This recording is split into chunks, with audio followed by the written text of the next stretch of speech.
Hey everyone, my name is Cyrus. Today I want to talk about MKUltra, which was a CIA project that happened predominantly in the 50s.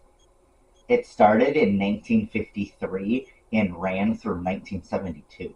They used brainwashing and psychological torture for interrogating and forcing confessions. They used high doses of psychoactives like LSD, mostly without consent, to manipulate the subject's minds. They also use different forms of torture like isolation, sensory deprivation, electric shock, and sometimes verbal and sexual abuse.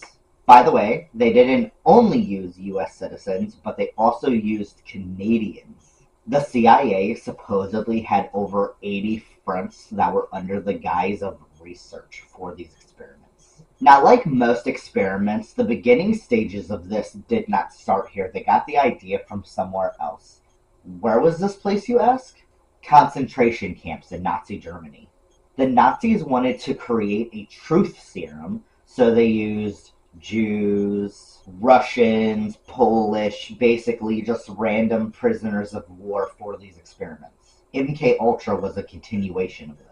The experiment started under a different project name here in 1943, where they started to develop the truth serum. This project was called Project Chatter, and they were the first experiments using LSD for this reason. Project Artichoke came next, which was in 1951. Things like LSD and morphine were administered unknowingly to CIA agents. To try to manipulate them to assassinate foreign leaders. Like I said, MKUltra started in 1953, and this started after word got around that other countries were using mind control techniques during the Korean War. However, in 1973, all of the records were ordered to be destroyed by the director of the CIA, but some thankfully survived, just not enough to know the real severity of what happened.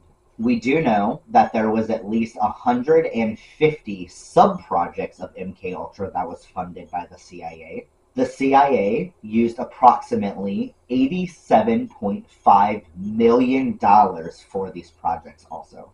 So now we're going to talk about the phases of MKUltra. The first phase used over 1,000 American citizens who did volunteer, but volunteered for the testing of chemical warfare weapons. Phase 2 was 96 volunteers that were dosed with LSD.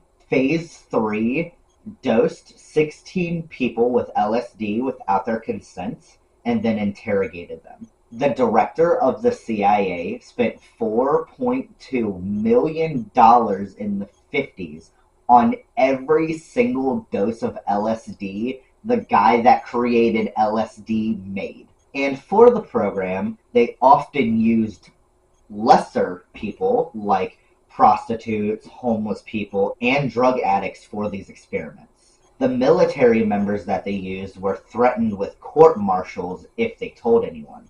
Almost all of the experiments were done without consent or without complete knowledge of what was about to happen. These experiments, by the way, are also against the Nuremberg Code. Thank you, America. So, the CIA set up brothels inside of safe houses in San Francisco under the name Operation Midnight Climax. Heroin addicts were dosed with LSD with the promise of getting more heroin. Soldiers and agents that were thought to be colluding with the other side were also dosed and interrogated. There were several deaths, but like I said, a lot of the documentation was destroyed, so we do not know for sure how many people died during these experiments, but I can guarantee that it was more than we think. Quite a few people that were unknowingly dosed actually committed suicide or had psychotic episodes afterwards. There were 7 drug-addicted black people that they dosed with LSD for 77 straight days. And the few patients that did consent were treated extremely terrible.